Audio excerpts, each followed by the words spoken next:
അതല്ല, ആ വിഷയം ക്ലോസ് ചെയ്താണ്. അതിനൊക്കെ ഞാൻ മറുപടിയും പറഞ്ഞാണ്. അതൊക്കെ ആയിക്കോട്ടെ അതൊക്കെ ആയിക്കോട്ടെ. അത് ഞാൻ പറഞ്ഞല്ലോ കഴിഞ്ഞ ദിവസം തീരുമാനങ്ങൾ എടുക്കുകയും ഞങ്ങൾ യുനാനിമസായി എടുത്ത തീരുമാനമാണ്. കേരളത്തിലെ മുതിർന്ന കോൺഗ്രസ് നേതാക്കന്മാർ എല്ലാവരും കൂടിയാലോചിച്ച് എടുത്ത യുനാനിമസായിട്ടുള്ള ഏകകണ്ഠമായ തീരുമാനമാണ്. ആ തീരുമാനം പ്രഖ്യാപിച്ചത് KPCC പ്രസിഡന്റാണ്. മനസ്സിലായല്ല? വ്യക്തമാണല്ലോ കാര്യങ്ങൾ. അല്ലെന്ന് എന്നെ എന്തിനാ ആക്രമിക്കുന്നത്? എല്ലാ കോൺഗ്രസ് നേതാക്കന്മാരും അവരുടെ ബോധ്യങ്ങളിൽ നിന്ന് ആലോചിച്ചെടുത്ത ഏകകണ്ഠമായ തീരുമാനമാണ്. ഇതിനേക്കാൾ കടുത്ത തീരുമാനം എടുക്കണമെന്നായിരുന്നു ഭൂരിപക്ഷ ആളുകളുടെ അഭിപ്രായം. പക്ഷേ ഞങ്ങൾ എല്ലാവരും കൂടി ആലോചിച്ചിട്ടാണ് സസ്പെൻഷൻ നടപടി തീരുമാനിച്ചത്. എല്ലാവരും കൂടി. ആ ചാപ്റ്റർ ക്ലോസ്ഡാണ്. ഞാൻ പറഞ്ഞല്ലോ, ആ ചാപ്റ്റർ ക്ലോസ്ഡാണ്. അതിൻ്റെ മീതെ ഇനി ചർച്ചയില്ല. അത് നേതൃത്വം, കേരളത്തിലെ കോൺഗ്രസ് നേതൃത്വം, മുൻ PCC പ്രസിഡന്റുമാർ ഉൾപ്പെടെ കേരളത്തിലെ കോൺഗ്രസ് നേതൃത്വം AICCയുടെ അനുമതിയോടുകൂടി, അഖിലേന്ത്യാ കോൺഗ്രസ് കമ്മിറ്റിയുടെ അനുമതിയോടുകൂടി എടുത്ത അച്ചടക്ക നടപടിയാണ്. അതിനെ ചോദ്യം ചെയ്യുന്ന കോൺഗ്രസ്സുകാരും ചോദ്യം ചെയ്യില്ല. അതിന് കോൺഗ്രസ്സുകാരും ചോദ്യം ചെയ്യില്ല. അല്ല, അതൊക്കെ പാർട്ടി തീരുമാനിക്കും. പാർട്ടി ബന്ധപ്പെട്ട ആളുകൾ അതാത് സമയത്ത് നിങ്ങൾ അറിയും.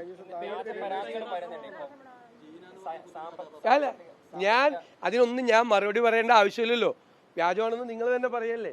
അത് കൊണ്ട് ഇപ്പൊ നമ്മൾ ഗൂഢാലോചന നടത്തിയിട്ട് ഈ ഒരു ചെറുപ്പക്കാരന് എനിക്കെതിരായിട്ടുള്ള ആരോപണം എന്തായിരുന്നു? ഞാൻ വഴിവെട്ടി ചെറുപ്പക്കാരനെ സഹായിച്ചു എന്നായിരുന്നു നിങ്ങൾ ആദ്യം എന്നോട് ചോദിച്ച ചോദ്യം. അല്ലല്ല നിങ്ങൾ കേക്ക്.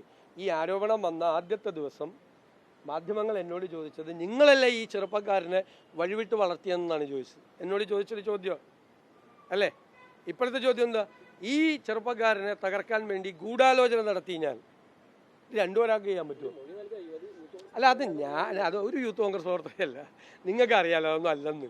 ഇതൊക്കെ ഇതുപോലത്തെ ഒരുപാട് നാടകങ്ങളുണ്ടാവും. ഞാൻ വളരെ കൃത്യമായി പറഞ്ഞു, ഇത് VD സതീശൻ എന്ന് പറയുന്ന വ്യക്തി ഒറ്റയ്ക്കെടുത്ത തീരുമാനമല്ല.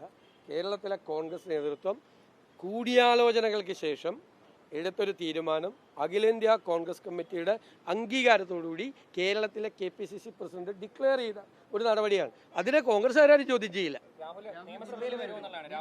അല്ല, അതൊക്കെ അതാത് സമയത്ത്, ഉചിതമായ സമയത്ത് തീരുമാനങ്ങൾ വരുമെന്ന്. എന്തിനു നിങ്ങൾ അസംബ്ലി എന്നാണ്? അസംബ്ലിക്കൊക്കെ ദിവസമില്ലേ? ശബരിമലയിലെ ഒരു വേറെ വിഷയം കൂടി ഉണ്ടല്ലോ. കോടതി ഇന്നലെ ചോദിച്ചല്ലോ, ശ്രീകോവിലിന്റെ അരികിൽ സ്ഥാപിച്ചിരിക്കുന്ന അല്ലേ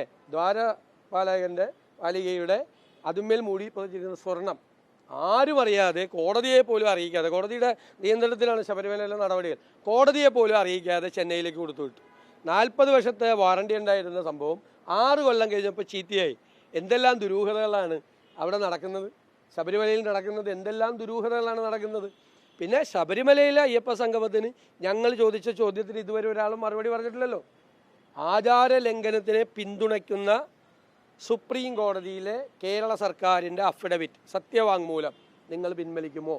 UDF സർക്കാർ കൊടുത്ത സത്യവാങ്മൂലം തിരുത്തിയിട്ടാണ് LDF സർക്കാർ ആചാര ലംഘനത്തിന് അനുകൂലിക്കുന്ന സത്യവാങ്മൂലം കൊടുത്തത്. തിരുത്തുമോ? ഫസ്റ്റ് ചോദ്യം. രണ്ടാമത്, ആയിരക്കണക്കിന് ആളുകൾക്കെതിരായിട്ടുള്ള കേസെടുത്തു, നാമജപ ഘോഷയാത്ര നടത്തിയതിലുൾപ്പെടെ ഇല്ലേ? ആ കേസുകൾ പിൻവലിക്കുമെന്ന് അസംബ്ലിയിൽ ഉറപ്പ് നൽകിയതാണ്. കേസ് പിൻവലിച്ചിട്ടില്ല, ഒരു കേസും പിൻവലിച്ചിട്ടില്ല, കേസുകൾ പിൻവലിച്ചിട്ടില്ല. 2, ഇപ്പോൾ 10ാം വർഷമായി ഈ ഗവൺമെൻറ്റിൻ്റെ.